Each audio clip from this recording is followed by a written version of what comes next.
हर महादेव, जय भोलेनाथ। आज मंगलवार के दिन सुनिए मंगल देव की संपूर्ण कथा, साथ ही मंगलवार की पौराणिक कथा आरती।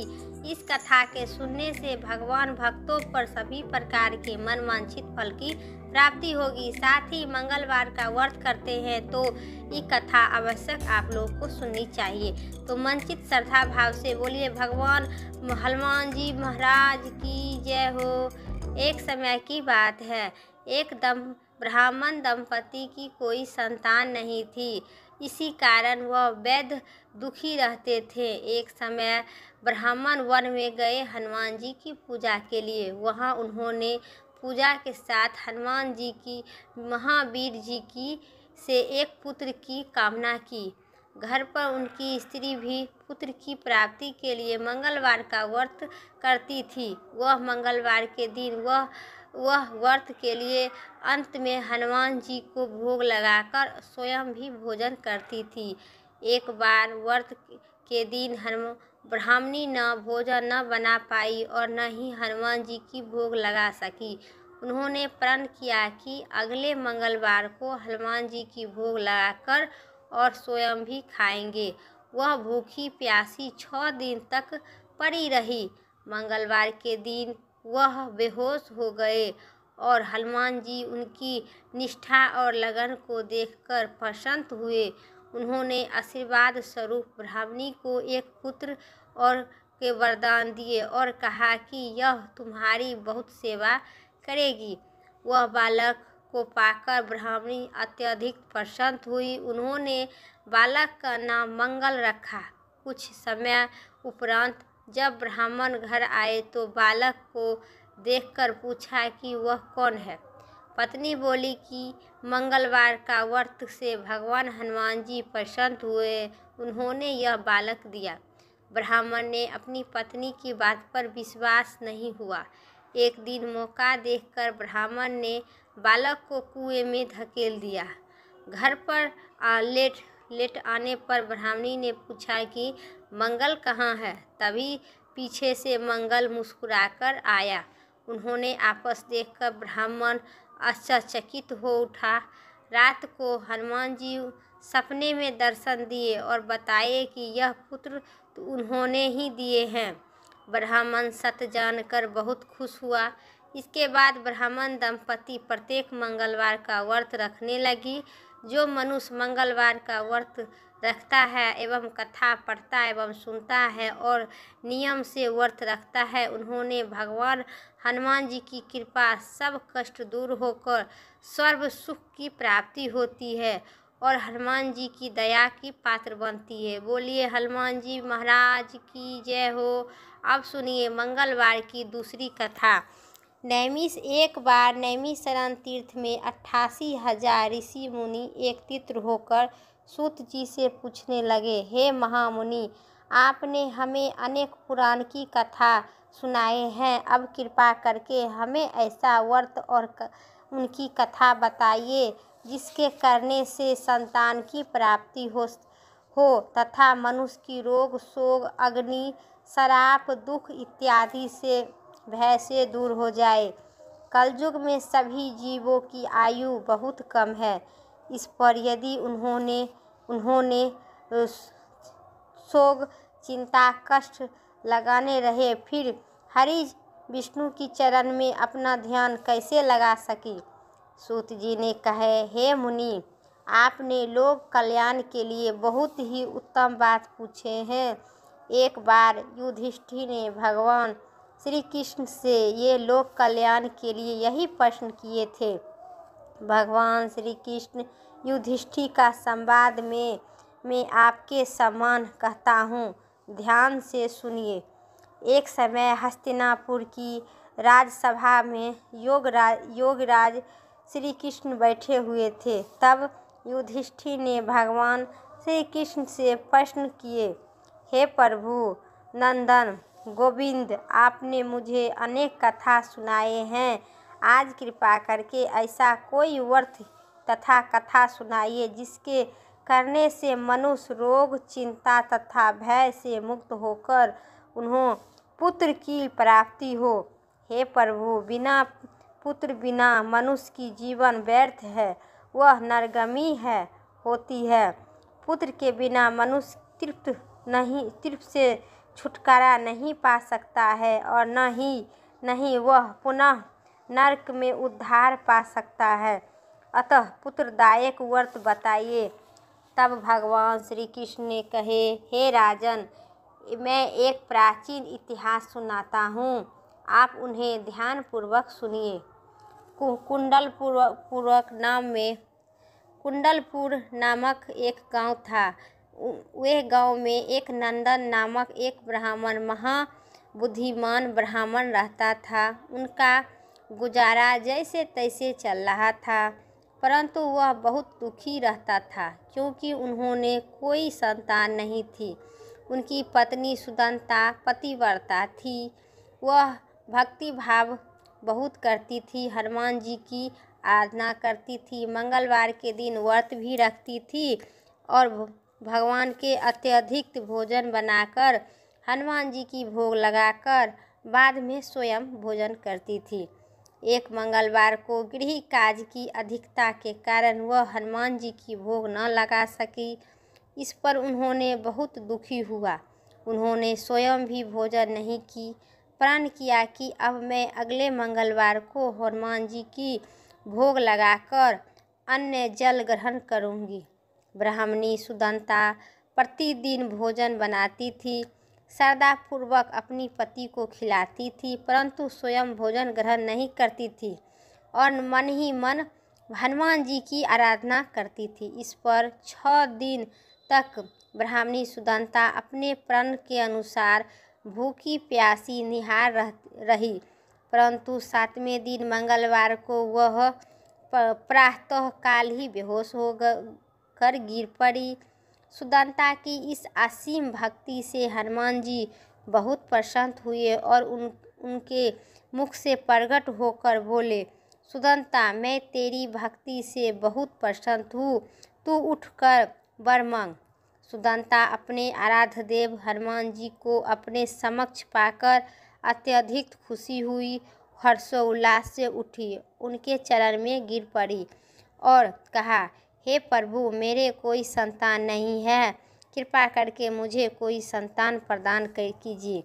हनुमान जी ने कहे, तेरी इच्छा पूर्ण होगी, तेरी यह एक कन्या उत्पन्न होगी। उनके अष्टांग प्रतिदिन सोना देगी।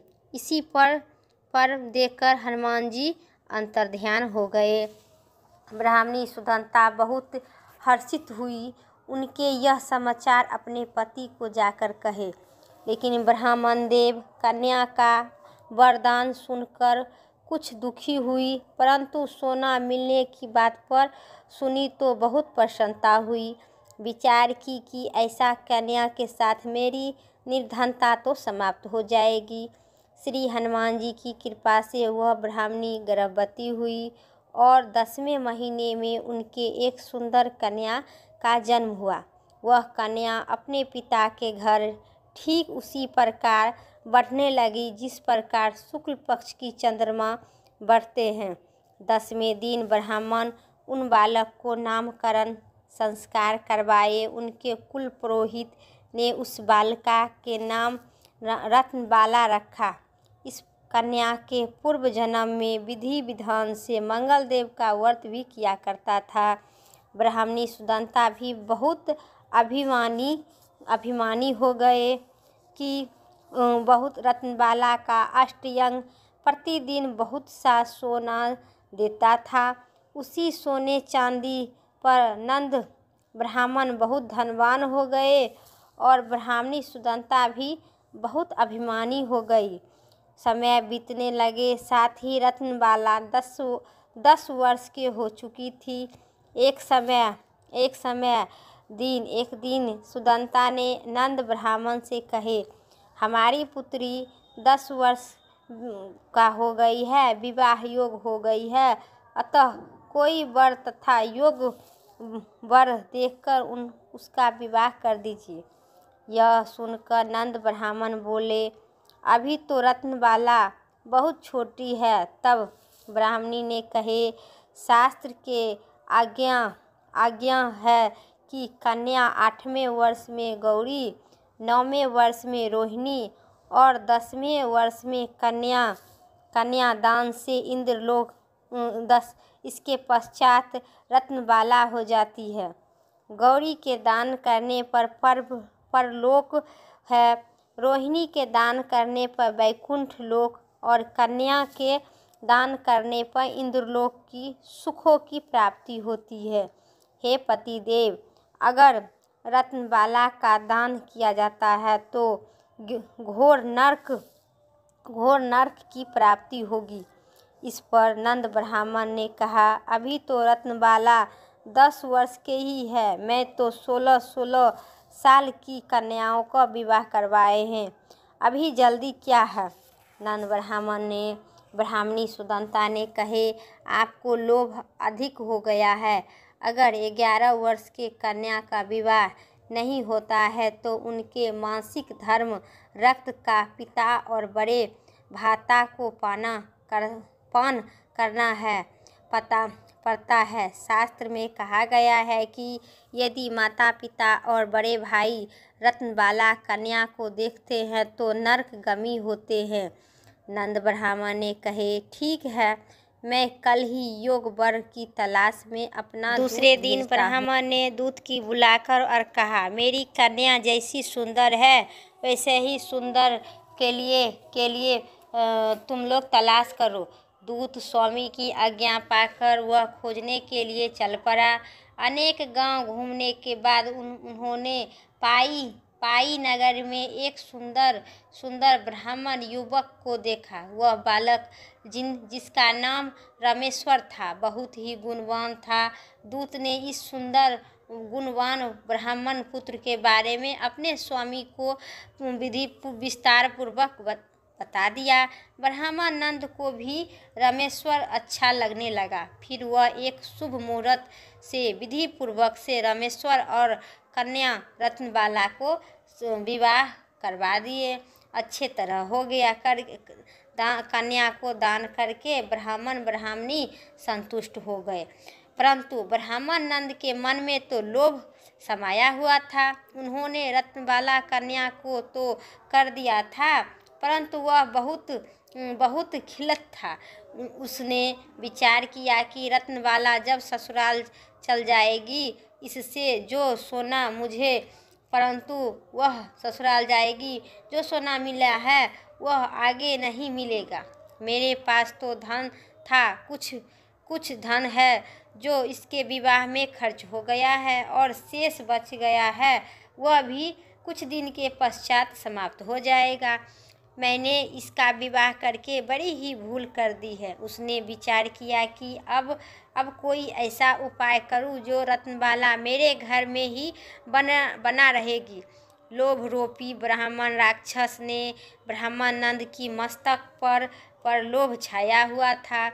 रात भर सैया पर बेचैनी से करवट बदलते उन्होंने एक चाकू का निर्माण किया। उसने विचार किया कि जब रत्नबाला को पति रामेश्वर उसे अपने घर वापस ले जा रहेगा तो वह मार्ग में उसका वध करवाकर और अपनी पुत्री को अपने घर वापस ले आएगा, जिससे नियमित रूप से उसे सोना भी मिलते रहेगा और समाज में कोई मनुष्य उसे दोष भी नहीं दे सकता है। प्रातः काल हुआ। नंद ब्राह्मण और उनकी पत्नी सुदंता ने अपने जमाता तथा पुत्री की बहुत सा धन देकर विदा किया। रामेश्वर अपनी पत्नी रत्नबाला को लेकर अपने नगर की तरफ चल दिया। ब्राह्मण नंद ने महालोभ से भूभीत होकर पाप पुण्य के विचार भूल चुका था। अपने भयंकर चाकू से निर्माण किया हुआ था कार्यरूपी और उनके अपने दूत को मार्ग में अपने जमाता का वध करवाने के लिए पहले से भेज दिया था। दूत मार्ग में ही छिपकर बैठ गया और जैसे ही रामेश्वर उनके छिपे स्थान पर पहुँचे, ब्राह्मण के दूत ने स्वामी की आज्ञा पाकर आज्ञा को पालन करते हुए रामेश्वर को वध कर दिया। इसके पश्चात उन्होंने यह समाचार ब्राह्मण तक भी पहुंचा दिए। अपने जामाता के वध का समाचार प्रातः कर नंद ब्राह्मण उस स्थान पर पहुंच गए और रुदन करती अपनी पुत्री से बोली, पुत्री, मार्ग में लुटेरे ने तेरे पति का वध कर दिया। भगवान की इच्छा के आगे किसी को कोई बस नहीं चलता है। अब तू घर चल, वहाँ रहकर शेष जीवन व्यतीत करना। जो भाग में लिखा था वही होता है। लेकिन अपने पति की अकाल मृत्यु से रत्नबाला बहुत दुखी हुई, करुणारुदन कर रही थी और अपने पिता से बोली, हे पिताजी, इस संसार में जिस स्त्री का पति नहीं है उसका जीना व्यर्थ है। मैं अपने पति के साथ ही अपने शरीर को जला दूंगी और सती होकर अपने इस जन्म को माता पिता के नाम तथा सास ससुर के यश को समर्थक करूंगी। और ब्रह्मानंद अपनी पुत्री रत्नबाला के वचन सुनकर अबक्का हो गया। वह विचार करने लगा कि मैंने व्यर्थ में ही जामाता का वध का पाप अपने सिर पर लिया हूँ। रत्नबाला अपने पति के साथ अपने प्राण तक देने के तैयार है। मेरे तो दोनों तरफ से ही मरण हो गया, धन तो अब नहीं मिलेगा। जामाता का वध के पाप भी फलस्वरूप यम यथा भी भूतित हो पड़ेगी। यह सुन समझकर वह बहुत दुखी हुई और दुखी रहने लगे। रामेश्वर की चिता रचाई गई। रत्नबाला सती होने की इच्छा से पति के सिर अपनी गोद में रखकर चिता पर बैठ गई। जैसे ही रामेश्वर की चिता में आग लगाई गई, वैसे ही भगवान प्रसन्न होकर मंगलदेव वहाँ प्रकट हो गए और बोले, हे रत्नबाला, मैं तेरी पति भक्ति से बहुत प्रसन्न हूँ, तू वर मांग। रत्नबाला ने अपनी पति की जीवन दान मांगकर मंगलदेव बोले, रत्नबाला, तेरे पति अजर अमर है, वह बड़ा विद्वान भी होगा। अपने अतिरिक्त तेरी जो इच्छा है वह वर मांग। रत्नबाला ने कहे, हे ग्रहों की स्वामी, यदि आप मुझ पर प्रसन्न है तो मुझे यह वर दीजिए कि जो भी मनुष्य मंगलवार के दिन प्रातःकाल पुष्प लाल चंदन से पूजा करके आपका स्मरण करे, उसे रोग शोक न हो और नहीं हो, कभी कष्ट विरोग न हो, श्राप अग्नि तथा शत्रुओं से भयभीत न हो। जो स्त्री एवं पुरुष मंगलवार का व्रत करे वह कभी भी विधवा न हो। मंगलदेव ने तथास्तु कहे, ऐसा ही होगा। जो स्त्री मंगलवार का व्रत करेगा वो कभी विधवा नहीं होगी। वो मंगलदेव ने तथास्तु कहकर अंतर्ध्यान हो गए। मंगलदेव की कृपा से रामेश्वर की जीवित होकर उठा। रत्नबाला अपनी पति को पुनः प्राप्त कर बहुत प्रसन्न हुई। रामेश्वर अपनी पत्नी को लेकर अपने नगर चल गया। इसके बाद दोनों पति पत्नी मंगलवार का व्रत कर प्रत्येक मंगलवार का व्रत करने लगी और मंगलदेव की कृपा से इस लोक का सुख ऐश्वर्य भोग कर और स्वर्ग लोक चले गए। बोलिए हनुमान जी भगवान की जय, मंगलदेव भगवान की जय। जिस प्रकार रामेश्वर और रत्नबाला का जीवन दान दे दिए, जिस प्रकार रामेश्वर जीवित होकर रत्नबाला कभी विधवा न हो, उसी प्रकार जो मनुष्य भक्त इस मंगलवार का व्रत करेगा वो कभी विधवा नहीं होगा। बोलिए मंगलदेव भगवान की जय, हनुमान जी महाराज की जय हो। अब सुनिए आरती, हनुमान जी की आरती। आरती कीजिए हनुमान लला की, दुष्ट दलन रघुनाथ कला की। आरती कीजिए हनुमान लला की, जाके बल से गिरिधर कांपे, जाके बल से गिरिधर कांपे। रोग शोक जाके निकट न झांके, अंजनी पुत्र महाबलदाई, असंतन के प्रभु सदा सहाई। देवीरा रघुनाथ पठाई, लंका जाए सिया सुध लाए। लंका सौ समुद्र की खाई, हल जाके जाते लंका सिया सुध लाई। जाते पवन सुत बार लगाई, लंका जाए असुर संहारे। सिया रामचंद्र के काज संहारे। आरती कीजे हनुमान लला की, दुष्ट दलन रघुनाथ कला की। लाई सजीवन प्राणी उजारे, पोठिक पताल तेरी जन्म कारे। अहि रावण के भुजा उखाड़े, बाएं भुजा असुर दल मारे। दाएं भुजा सत जन तारे, सुर नर मुनि जनि आरती उतारे। जय जय जय हनुमान उचारे, कंचन थाल अगर कपूर लाई।